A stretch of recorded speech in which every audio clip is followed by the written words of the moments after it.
وعلى آل سيدنا محمد الذي فرنت البركة بذاته ومحياه وتعترت العوالم بطيب ذكره ورياه. الحمد لله.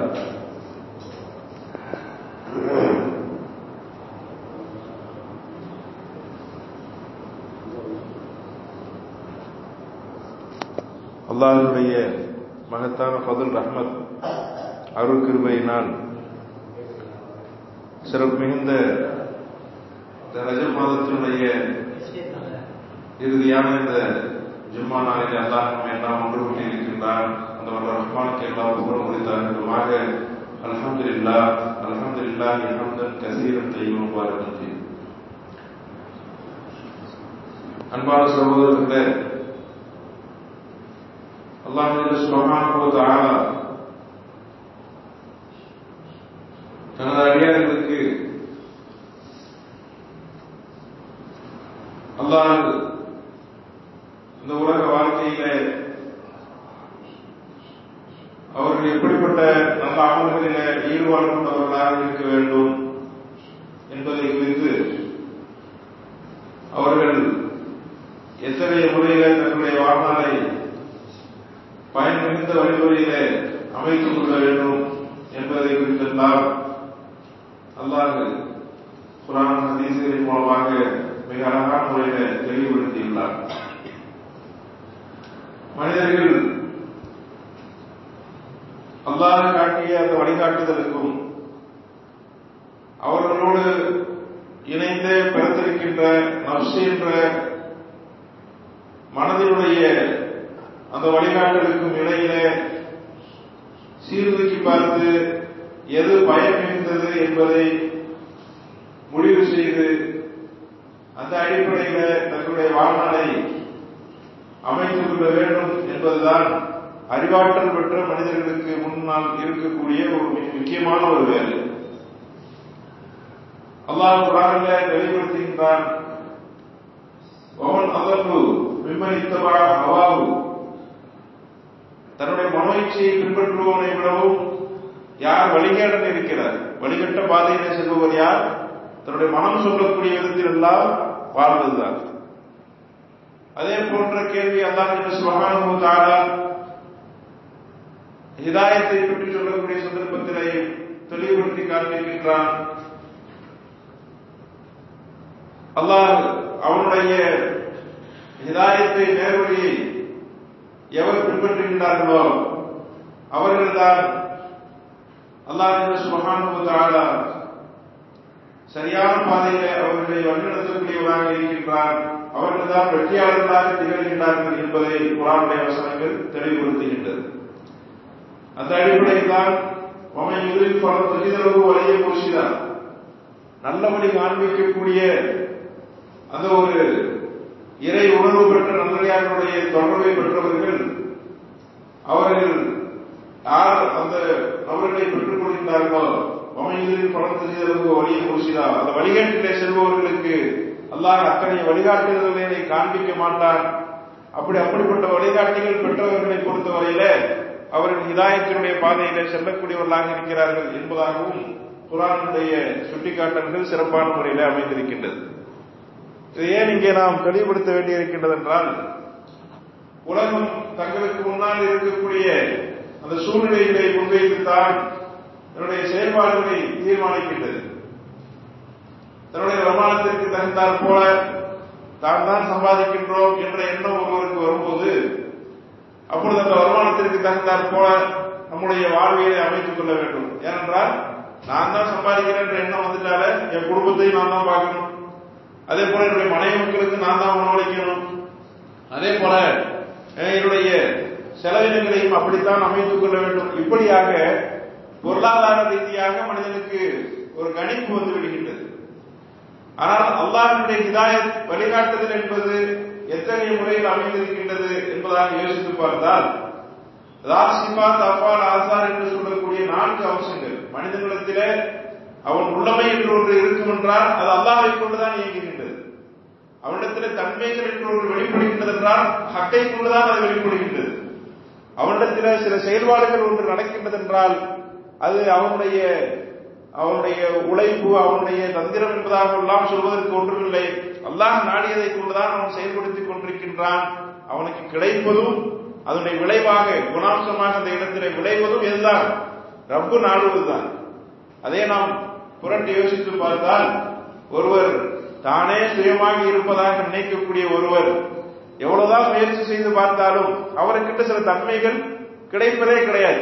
நான் எவ்வளவோ படித்தேன், எந்த விதமான ஒரு பட்டமும் எனக்கு கிடைக்கல, எந்த விதமான அடையாளமும் எனக்கு அமையல, இப்படி சொல்லக்கூடியவர்கள் எண்ணற்றவர்கள் இருக்கிறார்கள்.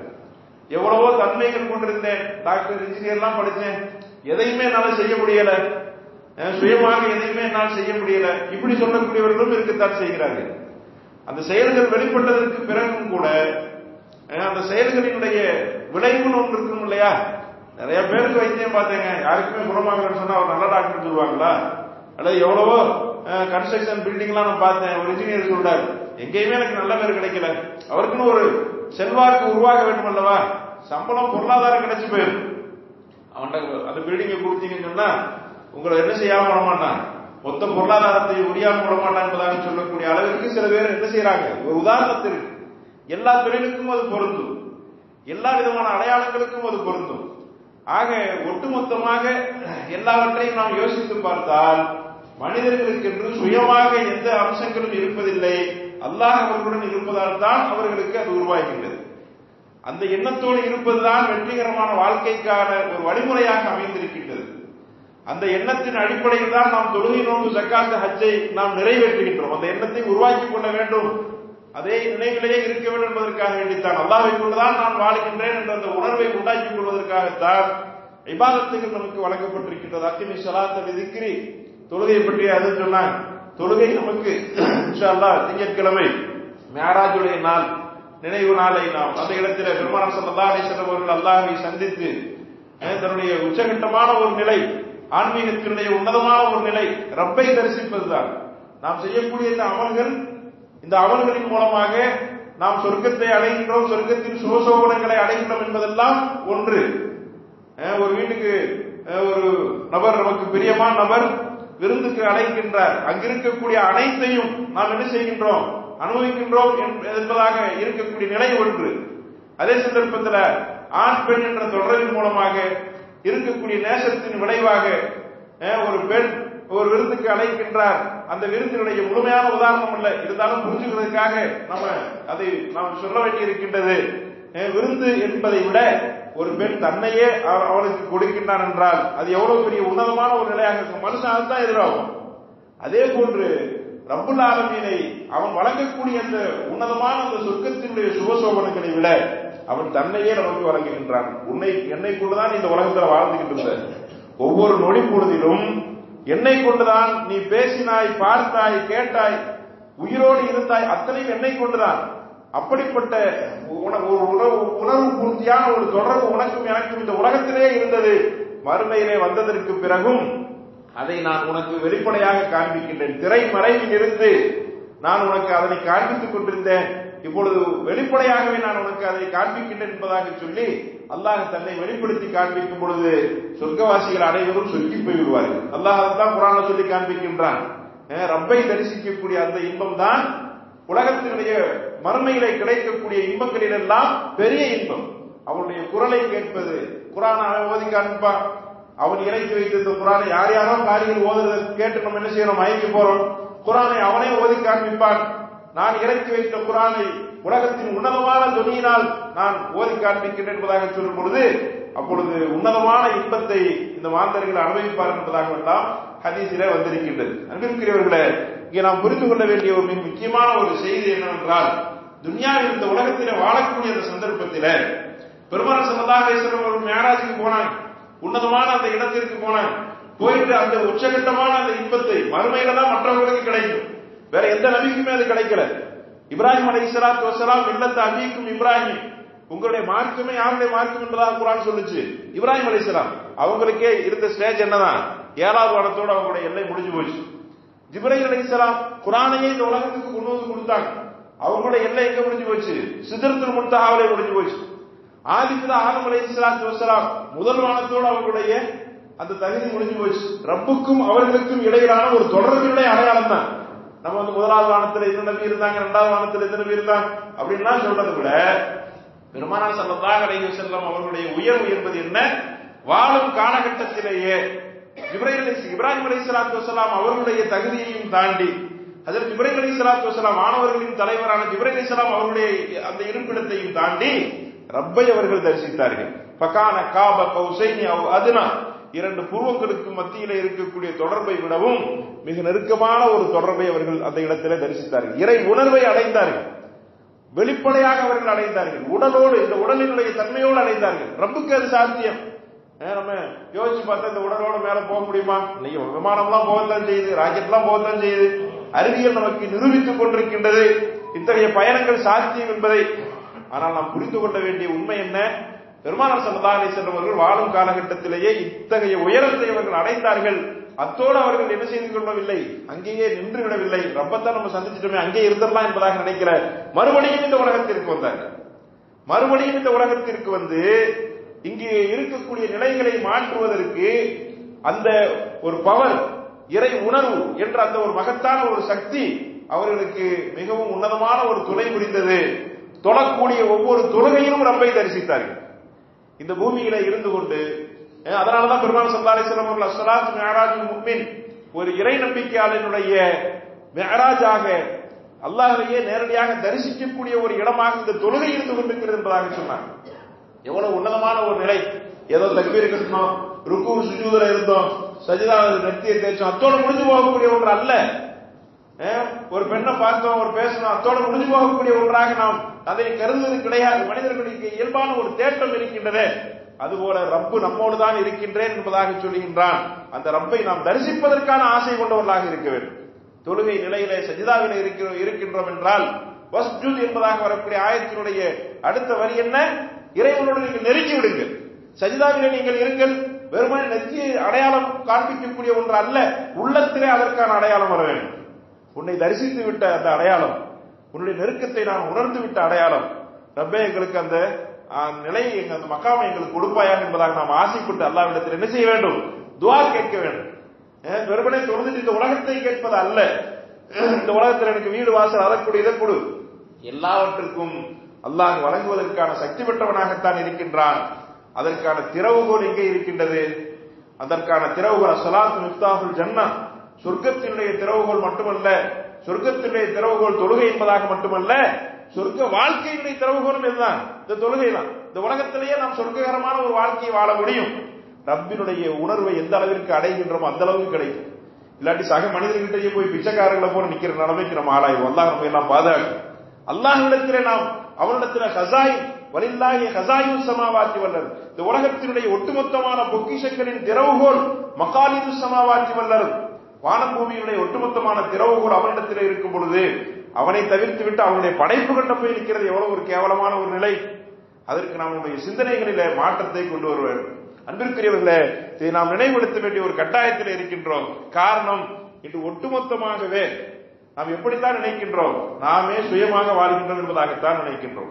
இப்ப கூட ஒரு சிந்தனையை பற்றிய ஒரு செய்தியை வாசிக்க முடிஞ்சு. இப்போலாம் அதிகமான பிள்ளைகள் பெற்றுக்கிறதுக்கு யாரும் ஆசைப்படுறதில்லை. காரணம், அந்த பிள்ளைகளை நம்மளால வளர்க்க முடியாது. என்ன சிந்தனை, எப்படிப்பட்ட ஒரு நிலை? நாமே வளர்ப்பதாகத்தான் நாம் நினைக்கின்றோம். அந்த பிள்ளைகளுக்கு சாப்பாடு கொடுத்து அதை படிக்க வச்சு அதை ஆளாக்கி ஒரு கல்யாண காட்சி முடிச்சு கொடுக்கறதுக்குள்ள நம்ம காலமே முடிஞ்சு போயிடும். நம்மளெல்லாம் அப்படியெல்லாம் உழைக்கலாம் முடியாது. கல்யாணம் வேணா முடிச்சுக்கலாம், அது முடியலன்னா பேசாம லிவிங் டுகெதர் மாதிரி வாழ்ந்துட்டு போயிடலாம் நினைக்கக்கூடிய சிந்தனைலாம் இன்னைக்கு மாற்ற சமூகங்கள்ல வந்துருச்சு. நம்மளுடைய இளைஞர்களை அல்லாஹ் பாதுகாக்கணும். ஒரு சிந்தனை மாற்றத்தினுடைய விளைவு எப்படிப்பட்ட ஒரு நிலைக்கு தருகின்றது? ரப்பை கொண்டுதான் நான் வாழுகின்றேன். பொருளாதாரம் என்பது அல்லாஹ்வை கொண்டிருக்கின்றது. ஒரு திருமண வாழ்க்கையிலே மகிழ்ச்சி என்பது அல்லாஹ்வை கொண்டிருக்கின்றது. குழந்தை பேற்றின் மூலமாக மகிழ்ச்சி அல்லாஹ் தான் வழங்குகின்றான். எல்லாத்திலையும் பொருளாதார கணக்கு போட்டுட்டே உட்கார்ந்துருக்க முடியுமா? இவன் வந்துட்டானே, இவன் எனக்கு செலவுக்கு ஒரு காரணமா இருக்கிறான்னு நினைச்சாலும் எந்த பிள்ளையை நம்ம மகிழ்ச்சியோட நம்ம கொஞ்சம் முடியும், பிரியமா நடக்க முடியும்? அதை அப்படியே புரட்டி போட்ட ஒரு சிந்தனையை தான் மார்க்கம் நமக்கு சொல்லுகின்றது. மார்க்கம் என்ன தெளிவுபடுத்துகின்றது? நஹ்னு நர்சுக்குக்கும் ஐயாஹ், நான் உங்களுக்கு ரிஸ்க் அளிப்பவனும் நான் தான், அந்த பிள்ளைகளுக்கு ரிஸ்க் அளிப்பவனும் நான் தான். அண்ணன் பெருமானார் ஸல்லல்லாஹு அலைஹி வஸல்லம் அவர்கள் உலகத்திலே வருகிற அந்த சந்தர்ப்பத்தில் எப்படிப்பட்ட நிலை இருந்துச்சு? பெண் குழந்தை பிறந்தாலே குழி தோண்டி புதைத்து விடுவார்கள். அவமானத்தின் காரணத்தினால் குழி தோண்டி புதைத்து விடுவார்கள். இன்னைக்கு புதைக்க மட்டும்தான் இல்ல, ஆனா பெண் குழந்தை பிறந்தாலே ஒரு விதமான கவலை வரத்தான் செய்யுது. முஸ்வத்தன் பகவல் கதீம் அல்லாஹ் குர்ஆன்ல சொல்றான், முகமெல்லாம் இருண்டு போய் அவர்கள் மிகவும் வருத்தப்பட்டவர்களாக இருப்பார்கள். அல்லாஹ் குர்ஆன்ல சொல்லி காண்பிக்கின்றான். ஏன்னா அதுக்குள்ளதை நம்ம தான் செய்யறோம் என்பதாக நாம் நினைக்கின்றோம். ஆனால் அல்லாஹ் எப்படிப்பட்ட ஒரு சிந்தனை இடத்தில் தருகின்றான். அந்த பிள்ளைகள் உங்களுக்கு வாழ்வாதாரம் வழங்குவதற்காகவே வருகின்றது. விருந்தாளி வீட்டுக்கு வந்தாங்கண்டா அவங்களுக்குள்ள ரிஸ்கையும் கொண்டு வர்றாங்க, நமக்குள்ள ரிஸ்கையும் கொண்டு வர்றாங்க என்பதுதான் மார்க்கம் சொல்லக்கூடிய ஒன்று. ஆனா இன்னைக்கு விருந்தாளி வந்தால் நம்ம என்ன நினைக்கிறோம்? விருந்தாளி வந்துட்டாலும் செலவு வந்துச்சுடா போச்சு, எப்ப போறீங்க, இந்த பக்கமா வந்தா வாங்கன்னு தான் சொல்லுவாங்க சில பேர். வாங்க எங்க வீட்டுக்கு வாங்கன்னு சொல்றவங்கலாம் குறைஞ்சு போச்சு. இந்த பக்கமா வந்தா வாங்க, வந்துட்டீங்களா, அவங்க சாப்பிட்டுப்பீங்களா அப்படின்னு கேட்கறதுலாம் இருக்கு பழக்கம். வந்தா எங்க வீட்டுல சாப்பிடணும். சில பேருடைய விருந்தோர்களுடைய பண்பு. அல்லாஹ் தான் நமக்கு ரிசுக்கை வழங்குகின்றான். வரக்கூடியவர்கள் நமக்கு ரிசுக்கை கொண்டு வருகின்றார்கள். பெருமாள் ஸல்லல்லாஹு அலைஹி வஸல்லம் அவர்கள் அழகான ஒரு பாலிசியை நமக்கு ஒரு சொல்லிக் கொடுத்தார்கள். வாழ்வாதாரம் வேண்டும், வாழ்வாதாரம் வேண்டும் என்று எல்லோரும் காலையில் பொழுது விடுத்ததிலிருந்து துடிக்கின்றோம். காலையில எதிர்ச்ச உடனே நமக்கு முன்னாடி ஒரு செலவு பட்டியலே வந்து நிக்குது. வீட்டு வாடகையில் ஆரம்பிச்சு அன்றாட செலவுகள் இருந்து, மருத்துவ செலவுகள் இருந்து, ஸ்கூல் ஃபீஸ் இருந்து, என்னென்ன செலவுகள். ஆனா நம்ம என்ன நினைக்கிறோம், இந்த வியாபாரத்தின் மூலமாகத்தான் நம்ம இதையெல்லாம் பெற்றே ஆகும், வேற வழியில நம்ம உழைச்சுட்டாங்க. ஒரு 2 ரக்கா தொழுற கூட நேரம் எல்லாம் எதிர்த்து ஓடுவது. அந்த நாள் யாரும் பொறுப்பில் இருக்கிறது என்பதை பற்றிய சிந்தனை கூட இல்லாமல், அல்லாஹ்விடத்திலே பொறுப்பை ஒப்படைத்து விட்டு நான் போக வேண்டும் என்ற நினைப்பு இல்லாமல் உடனடியாக எழுந்து ஓடக்கூடிய அந்த நிலை, எல்லாத்தையும் போயிட்டு ராத்திரி வருத்தத்தோட திரும்பி வந்து கொடுப்பாரு. இன்னைக்கு அதே மாதிரி தான் ஆகிப்போச்சு. வழக்கம் போல கடன்ல தான். இதுல கொஞ்சம் கொஞ்சமாக சிரமங்கள் அதிகரிக்க அதிகரிக்க லோனு வட்டி எல்லாத்திலையும் போய் நிற்கும். மொத்த முசீபத்து வந்து சேர்றதுக்கான வாசல் அந்த இடத்திலே திறக்கப்பட்டு, அல்லாஹ் நம்ம எல்லாம் பாதுகாக்கும். ரப்பிடத்திலே ஒப்படைக்கப்பட்ட ஒரு வாழ்க்கை நிச்சயமாக அது சுகாதாரமான ஒரு வாழ்க்கை. ஒரு நாள் கஷ்டம் இருக்கும், மறுநாள் அதை போய்க்கிடுவான். இந்த உலகத்தினுடைய இயல்பு. நம்ம கஷ்டத்தை மட்டும்தான் நம்ம நினைச்சு பார்க்கிறோம். மறுநாள் அது விசாலமாக ஆகக்கூடிய நிலையை நாம் யோசித்து பார்ப்பது கிடையாது. அல்லாஹ் தாபிலாகவும் இருக்கின்றான். நெருக்கடியை அவன்தான் கொடுக்கின்றான். வாசித்தாகவும் அவன்தான் இருக்கின்றான். நெருக்கடியை நீக்குவோனும் அவனாகத்தான் இருக்கின்றான். நெருக்கடி வரும் பொழுது பொறுமை காக்க வேண்டும். விசால நிலை ஏற்படும் பொழுது அவன் தான் கொடுத்தான் என்ற உணர்வு நமக்கு இருக்கணும். இப்படி ரப்போடு உணர்வு பூர்வத்தியான ஒரு உறவை கொண்டிருக்கக்கூடிய நாம் ஒருபொழுதும் கவலை துக்கங்களுக்கு ஆட்பட மாட்டோம். லா கௌஃபுன் அலைஹிம் வலா ஹும் யஹ்சனூன். அதைத்தான் மார்க்கம் நமக்கு தெளிவுபடுத்தி காண்பிக்கின்றது. அன்பிற்குரியவர்களே, இத்தகைய ஒரு உன்னதமான ஒரு நிலையைத்தான் பெருமானார் ஸல்லல்லாஹு அலைஹி வஸல்லம் அவர்கள் நமக்கு வாழ்வியலாக அவர்கள் அறிமுகப்படுத்தினார். எந்த இபாதத்தின் மூலமாக, என்ன ஒரு நிலையின் மூலமாக ரப்பிடத்தில் நாம் தொடர்பு கொள்ள முடியும் என்ற ஆவல் கொண்டவர்களாக சஹாபாக்கள்லாம் இருந்தாங்க. எப்படியாவது அல்லாஹ்விற்கு நமக்கு மத்தியிலான தொடர்பே இல்லாமல் இருக்கக்கூடிய நாம் சஹாபாக்களுடைய நிலையை யோசிச்சு பார்க்கணும். பெருமாள் ஸல்லல்லாஹு அலைஹி வஸல்லம் அவர்களை சுற்றி எப்பொழுதுமே சஹாபாக்கள் இருப்பாங்க. அவங்க வாயிலிருந்து ஏதாவது ஒரு வார்த்தை வந்துடாதா? நம்ம மறுமையினுடைய வாழ்க்கையை சிறப்பாக்கிக் கொள்ள முடியாதா? மறுமையினுடைய வாழ்க்கை தான் உன்னதமானது. இந்த உலகத்திலே திரைமறையிலிருந்து தான் ரப்புல் ஆலமீன் நமக்கு அருட்கொடைகளை வழங்கிக் கொள்கின்றான். பெற்றோரின் மூலமாக நமக்கு அருட்கொடைகளை வழங்குகின்றான். மனைவி மக்களின் மூலமாக நமக்கு மகிழ்ச்சியை அவன்தான் வழங்குகின்றான். வியாபார நிறுவனங்களின் மூலமாக வருமானத்தை அவன்தான் வழங்குகின்றான். இப்படியே நினைத்துக் கொண்டிருக்கக்கூடிய அவர்களுக்கு மறுமையில எப்படியாவது, ஏன்னா சொர்க்கத்துலதான் அல்லாஹ் தன்னுடைய திருமுகத்தை காண்பிப்பான்னு சொல்லிட்டான். அந்த சொர்க்கத்துக்குள்ள போயிடணும் எப்படியாவது. அந்த சொர்க்கத்துக்கு திறவுகோலாக இந்த தொழுகை, நோன்பு, ஜக்காத், ஹஜ் தான் இருக்கு. எப்படியாவது நாம் அதை அடைந்து கொள்ள வேண்டும். ஒவ்வொருத்தருக்கும் ஒவ்வொரு விதமான ஆர்வம், ஒவ்வொருத்தருக்கும் ஒவ்வொரு விதமான இபாதத்தின் மீது அவர்களுக்கு ஆவல். வரலாறு எவ்வளவு அழகான காட்சியை நமக்கு சொல்லுகின்றது. பெருமானார் ஸல்லல்லாஹு அலைஹி வஸல்லம் அவர்களை சுற்றி எப்பொழுது பார்த்தாலும் ஒரு குழுவினர் இருப்பார்கள். அப்பொழுது பெருமானார் ஸல்லல்லாஹு அலைஹி வஸல்லம் அவர்களுடைய சபையில ஒரு சஹாபி பெருந்தகை இப்படி அவர்கள் ஒரு கேள்வியை அவர்கள் எழுப்புகின்றார்கள். யா ரசூலல்லாஹ், மன் அன்ஃபக ஸௌஜைனி ஃபீ ஸபீலில்லாஹ் இஸ்னைன் மின் ஐயி ஷைஇன் கான ஃபீ ஸபீலில்லாஹ் நுஅத்திலஹு மின் அப்வாபில் ஜன்னah. ஒரு ஹதீஸை பெருமானார் ஸல்லல்லாஹு அலைஹி வஸல்லம் அவர்கள் ஒரு சந்தர்ப்பத்தில் இப்படி சொன்னாங்க. என்ன சொல்றாங்க? யாருக்காவது அல்லாஹ்வினுடைய பாதையில 2 விதமான இபாதத்துகளை செய்வதற்கான வாய்ப்பு. ஏன்னா ஒவ்வொரு இபாதத்துகளின் மூலமாகவும் ஒவ்வொரு வாசல் திறக்கின்றது. ரப்பை தரிசிக்கக்கூடிய ஒரு வாசல், அதுதான் உன்னதமான இன்பம். எனவே அதை நோக்கித்தான் சஹாபாக்கள், ஒருத்தருக்கு தொழுகையில தான் ஆர்வம், இன்னொருத்தருக்கு ஜக்காத் கொடுக்கறதுல ஆர்வம். அதுக்காக தொழுகை விட்டு போய் ஜக்காத் கொடுக்கறது இல்ல, எல்லாம் சமமான கடமை தான். உபரியாக செய்வது, அதிகமாக ஜக்காத்துனா அதுக்கு அளவுக்கு தான் கொடுப்பேன் இல்லாம அதிகபட்சமாக செய்வது. தொழுகைன்னு சொன்னா தொழுகை 5 நேரம் தொழுகை மட்டும் தான் தொழுவேன் இல்லாம அதிகமாக நபில் இபாதத்துகளே ஒருத்தருக்கு பிரிய வந்துருச்சு, அதுல ஈடுபடுவது. ஏன்? அந்த தொழுகையின் மூலமாக நாம் அல்லாஹ்வை அடைந்து கொள்ளலாம். பெருமானார் ஸல்லல்லாஹு அலைஹி வஸல்லம் அவர்கள் சொல்லி இருக்கின்றார் அல்லவா, அப்போ ஒரு சந்தர்ப்பத்தில் பெருமாள் சொன்னா மன் அன்பக்க சௌஜைனி ஃபீ சபீலில்லாஹ் மின் ஐஷையின் கான ஃபீ சபீலில்லாஹ் அத்தி மின் அப்வாபில் ஜன்னah. சொர்க்கத்தினுடைய எல்லா வாசல்களிலிருந்தும் 2 வகையான அந்த இபாதத்துகளில் ஈடுபாடு கொண்டவர்களுக்கு அல்லாஹ் அழைப்பு விடுப்பார், அவர்களுக்கு அந்த இடத்துல அழைப்பு கொடுக்கப்படும். பெருமாள் அடுத்து சொல்றாங்க ஃபமன் கான மின் அஹ்லி ஸலாத், தொழுகையில ஒருத்தருக்கு ஈடுபாடு இருக்கு. அப்ப தொழுகைக்கென்று ஒரு வாசல் இருக்கின்றது, இங்கே வாங்க இங்கே வாங்க, தொழுகைக்காக தொழுகையை நிறைவேற்றுவதில் பிரியம் கொண்டவர்களே அழைக்கப்படும். இன்னொரு பகுதியில ஜிஹாத், அல்லாஹ்வினுடைய பாதையிலே போரிட்டு உயிரையே தியாகம் செய்த உயிர் அல்லாஹ்வால் வழங்கப்பட்டது. இது பெற்றவங்க கொடுத்த உயிர் கிடையாது. யார் கொடுத்த உயிர்? எத்தனையோ குழந்தைங்க பிறந்ததுக்கு பின்னாடி மௌத்தா போகுது, வயிற்றுல இருக்கும்போது மௌத்தா போகுது. நம்ம உசுரோட இந்த உலகத்துல கொண்டு வந்தது யாருதான்? இந்த ஒரு விந்து துளி, அற்பமான விந்து துளிக்கு படிப்படியாக ஒரு மனித உருவை உருவாக்கக்கூடிய இன்னைக்கு இயற்கை அப்படித்தான் சொல்லுது. இயற்கையாவே எல்லாமே உண்டா, இயற்கையாவே அல்லாஹ்வுக்கு அவனுக்கு சம்பந்தமே. நம்மளை சுற்றி அப்படிப்பட்ட சிந்தனையாளர்கள் நிரம்பி இருக்கின்றார்கள். உலகம் முழுக்க அத்தகைய சித்தாந்தங்கள் பரவி இருக்கின்றது. இறைவனுக்கு மனிதனுக்கு சம்மதமே இல்லைன்னு சொல்வாரு. அப்படி அல்ல, ஒவ்வொரு அணுவிலும் அல்லாஹ் நம்மோடு இருந்து நம்மை அவன் உயிர்ப்பிக்கின்றான், வாழச் செய்கின்றான். குர்ஆன் அப்படித்தான் நமக்கு தெளிவுபடுத்தி காண்பிக்கின்றது. ஹுவல்லதீ ஹலகக்கும் சும்ம ரஸகக்கும், அவன்தான் உங்களை அழகான ஒரு படைப்பாக படைத்தான். ஒவ்வொரு அணுவாக உங்களை உருவாக்கி ஒரு கட்டத்தில ஒரு முழுமை பெற்ற ஒரு உடலாக நீங்கள் வரும் பொழுது அல்லாஹ் ஜல்ல சுப்ஹானஹு வ தஆலா தன்னுடைய ரூஹை ஊதி உங்களை உயிர்ப்பிக்கின்றான். ஃபனஃபஹ்னா ஃபீஹி மின் ரூஹினா, அந்த உடலிலே நான் தான் என்னுடைய ஆன்மாவை நான் ஊதி உங்களை நான் உயிர்ப்பிக்கின்றேன். அந்த ஆன்மா நம்மிடத்திலிருந்து திரும்பியும் அல்லாஹ்விடத்தில் தான் செல்கின்றது. இன்னா லில்லாஹி வ இன்னா இலைஹி ராஜிஊன் குர்ஆன் தெளிவுபடுத்தி காண்பிக்கின்றது. ஆக அப்படிப்பட்ட உணர்வு கொண்டவர்களாக இருப்பவர்களுக்கு அப்போ அல்லாஹ் ஜல்ல சுப்ஹானஹு வ தஆலா எவ்வளவு பெரிய அருட்கொடைகளை நமக்கு வழங்கி இருக்கின்றான் என்ற அந்த உணர்வு எப்பொழுதும் மேலாக்கிக் கொண்டே இருக்கும்.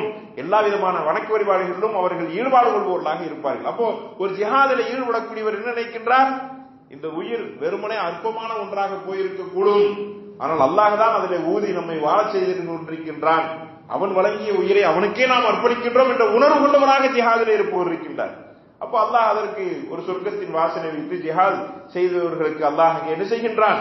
வாய்ப்பு வழங்குகின்றான். வாருங்கள், இந்த வாசலின் வழியாக வாருங்கள். பெருமாள் சொன்னாங்க அவன் காரமின் அகலி சியாமி துழியமின் பாபிர் ரையான், ஒரு சிறப்பு பேரையே வச்சு அல்லாஹ் கூப்பிடுறான். யாருக்கு? நோன்பாளிகளுக்கு. ரையான் என்ற அந்த ஒரு வாசல், அந்த வாசலின் வழியாக நோன்பாளிகள் அழைக்கப்படுவார்கள்.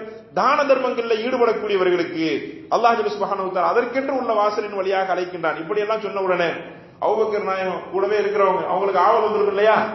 எல்லா இபாதத்துகளையும் பெருமானார் என்ன சொல்வாங்க உடனடியாக அதை செய்யணும் என்பதாக துடித்துக் கொண்டிருப்பவர்கள், அவர்களுக்காகவே தன்னுடைய எல்லா விதமான அந்த இருப்பையும் அவர்கள் செலவிட்டவர்கள், எல்லா பொருளாதாரத்தையும் பெருமானாருக்காக அர்ப்பணித்தவர்கள், அவங்களுடைய கான்செப்ட் அந்த கொள்கைக்காக, அவர்கள் வழங்கிய வாழ்வியலுக்காக, ரப்பை தன்னிடத்தில் உணர்ந்து கொண்ட அந்த உன்னதமான நிலைக்காக அத்தனையும் பொருளாதாரம் அத்தனையும் அவர்கள் செலவழித்தவர்கள் உடனே பெருமானார்ட்ட கேட்டாங்க, அபி அடுத்த உம்மி ரசூலல்லாஹ், என்னுடைய தாயும் தந்தையும் உங்களுக்கு அர்ப்பணமாகட்டும் ரசூலே, மா அலைய மன் துழிய மின் அப்வாபில் ஜன்னah மின் ஜரூரத்தின், ஏதாவது ஒரு நிலையில என்ன இந்த வாசல் இருந்து யாராவது கூப்பிடுவாங்களா? யார் கேட்கிறார்?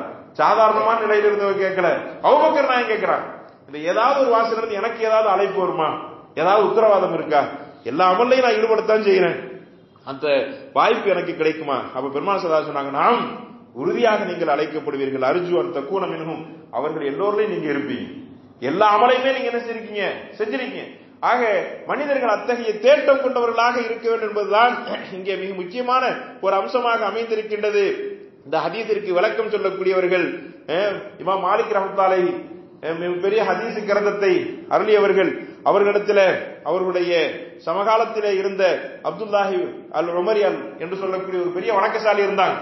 அவங்க என்ன செஞ்சாங்க, இந்த ஹதீஸுடைய விளக்கத்தை பற்றி அவர்கள் உரையாடி கொண்டிருந்தார்கள். ஒருத்தர் இருந்தாரு, தொழுகைக்காக நோன்புக்காக இரவிலே நின்று வணங்குவது, குர்ஆனை ஓதுவது, இப்படியே ஒருத்தர் என்ன செய்யறாரு, அந்த ஒரு சந்தர்ப்பத்தில் தன்னை ஒதுக்கிக் கொள்கின்றார் என்றால் அதனுடைய ஒட்டுமொத்தமான உருவமாக யாரை பார்க்கலாம்? அந்த அப்துல்லாஹ் அல் உமரி என்று சொல்லக்கூடிய அந்த ஒரு மகத்தான ஒரு வணக்கசாலியை பார்க்கலாம். அவங்க என்ன செஞ்சாங்க, இதை பற்றி விளக்கத்தை கேட்டாங்க. இந்த ஹதீஸுக்கு என்ன விளக்கம், இதை எப்படி நான் புரிஞ்சுக்கிறது? அப்போ அல்லாஹ் சுப்ஹானஹு வ தஆலா இமாம் மாலிக் ரஹ்மத்துல்லாஹி அலைஹி மூலமாக இந்த விளக்கத்தை நமக்கு தெளிவுபடுத்துகின்றான். எப்படி இந்த உலகத்திலே அல்லாஹ் சுப்ஹானஹு வ தஆலா செல்வத்தை பங்கிடுகின்றானோ, ஒவ்வொருத்தருக்கும் இவ்வளவுதான் செல்வம், ஒருத்தர் கோடீஸ்வரரா வச்சிருக்கிறான், இன்னொருத்தர் லட்சாதிபதியா வச்சிருக்கிறான், இன்னொருத்தர் 1000 ரூபாய்க்கு சிரமப்படுறாரு, இன்னொருத்தர் 100 ரூபாய் 10 ரூபாய்க்கு கஷ்டப்படுறாரு.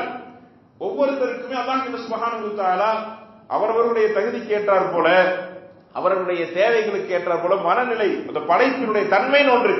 ₹1,00,00,000 கொடுத்தா அவர் அதை சரியான முறையில் வச்சுக்கிறாருன்னா தான் அவர் ₹1,00,00,000 கொடுக்கும். ஒரு பிச்சைக்காரனிடத்துல ₹1,00,00,000 கொடுத்தா அவர் என்ன செய்வாரு? திடீர்னு லாட்டரி சீட்ல கோடி ரூபா கொடுத்துருச்சுன்னு வச்சுக்கோங்க, ₹1,00,00,000 ஒரே நாள செலவு வச்சுட்டு மறுநாள் பிச்சை எடுக்க ஆரம்பிக்கிறார். அப்படிப்பட்ட சில பண்புகள், ஒவ்வொருவருடைய பண்பையும் அறிந்தவனாக ரப்பு இருக்கின்றான். எனவே அவர்களுக்கு மத்தியிலே ரிஸ்கை அல்லாஹ் சுப்ஹானஹு வ தஆலா பங்கீடு செய்கின்றான். அதுபோல இமாம் மாலிக் ரஹ்மத்துல்லாஹி அலைஹி சொன்னாங்க, இன்னல்லாஹ கஸ்ஸமல்ல அமால கமா கஸ்ஸமல் அர்ஸாக். இந்த அமல்களிலே ஈடுபடுவது விஷயத்திலும் கூட அல்லாஹ் தான் பங்கு வைக்கின்றான். தொழக்கூடிய வாய்ப்பையும் அல்லாஹ் வழங்குகின்றான், நோன்பு வைக்கக்கூடிய வாய்ப்பையும் அல்லாஹ் வழங்குகின்றான். நம்ம அல்லாஹ்ட்ட கேட்கணும், யா அல்லாஹ் எனக்கு பங்கு கொடு, உன்னை வணங்குவதிலே பங்கு கொடு. இந்த உலகத்தினுடைய செல்வங்கள் தான் பெரிது என்பதாக நினைத்து அதற்காக நாட்களையும் பொழுதையும் நான் கடத்தி கொண்டிருக்கின்றேனே, அந்த நிலைக்கு அப்பால் இந்த செல்வத்தை எல்லாம் வழங்கிய உன்னை அடைவதற்கான ஒரு வாய்ப்பு எனக்கு. ஒருத்தர் பேங்க்ல காசு போட்டு நமக்கு கொடுத்துக்கிட்டே இருக்கிறாருன்னா அந்த காசை மட்டுமே நம்ம எடுத்துக்கிட்டே இருப்போமா? என்னைக்காவது ஒரு நாளைக்கு கொடுக்கறவனை பார்க்கணும்னு ஆசை வருமா? வராது. வெளிநாட்டுல இருந்து அத்தா பணம் போட்டுக்கிட்டே இருக்கிறாருன்னு வச்சுங்க, பிள்ளை அது பூரா அனுபவிக்குது. என்னைக்காவது நாளைக்கு கேட்பான், ஏமா வெளிநாட்டுல இருந்து அத்தா அனுப்புறாருன்னு சொல்றியே, இந்த சாமான்லாம் கொடுக்குறாருன்னு சொல்றியே, அந்த அத்தா எப்படி இருப்பார்? கேட்போமா இல்லையா? அப்ப ரிஸ்கை அல்லாஹ் தான் வழங்குகின்றான் என்ற அந்த உணர்வு அந்த இடத்திலே வந்துவிட்டால் அந்த ரப்பை நாம் தரிசிக்க வேண்டும் என்ற அந்த ஆசையும் நம்ம இடத்திலே தோடும். நமக்கு அந்த கான்செப்டே இல்ல, முதல் நிலையிலே நம்ம மோசமா இருக்கிறதுனால அல்லாஹ் பத்தி அவனுடைய நெருக்கத்தை அடைவதை பற்றி சிந்தனை மட்டும் அல்லாஹ் நம்மள அந்த நிலையிலிருந்து பாதுகாக்க. அதுதான் உன்னதமானது, அதுதான் நமக்கு வழங்கப்பட்டிருக்கின்றது. உலகத்தின் இன்பங்களில் எல்லாம் பெரிது ரப்பினுடைய நெருக்கத்தை உணர்ந்து விட்டால் அதிலேயே திளைத்து, அந்த திளைப்பு இல்லாதனாலதான் தொழுகவும் செய்யறான், திடீர்னு போய் தண்ணி அடிக்க ஆரம்பிச்சிடும். இந்த தொழுகையில அவனுக்கு இன்பம் கிடைக்கல அப்படின்னு சொன்னா என்ன அர்த்தம்? இந்த தொழுகையில இருக்கக்கூடிய உன்னதமான நிலையை அவன் அனுபவிக்கவில்லை.